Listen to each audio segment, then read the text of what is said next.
Дорогие друзья, белорусы отстаивают свое право на достойную жизнь каждый день. Несмотря на репрессии, пытки, избиения, мы снова выходим бороться за свободу и демократию, правду, справедливость и верховенство закона. Все это не только белорусские, но и общечеловеческие ценности. И нам, как никогда, нужна солидарность людей доброй воли со всего мира. Сегодня Координационный совет инициирует кампанию парламентской солидарности с Беларусью. Мы призываем парламентариев всех стран выразить свою поддержку белорусам в их борьбе за демократию.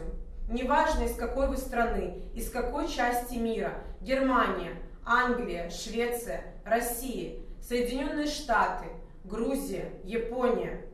Каждый депутат может сделать несколько простых шагов для того, чтобы поддержать белорусов. Например, записать видеообращение в поддержку белорусских протестующих, политзаключенных, женщин и гражданских активистов, отправить официальное обращение к Александру Лукашенко с требованием освобождения всех политзаключенных и прекращения репрессий, написать личное письмо поддержки политическим заключенным, организовать парламентские слушания по Беларуси в своем парламенте. На уровне парламента и правительства вашей страны инициировать процедуру принятия решений, которые поддержат граждан Беларуси и помогут остановить репрессии. Беларусь – это небольшая страна, но в отличие от диктатур мы знаем важность каждого народа. Мы знаем, что нет ценности выше человеческой жизни и свободы. Белорусы ждут вашей солидарности.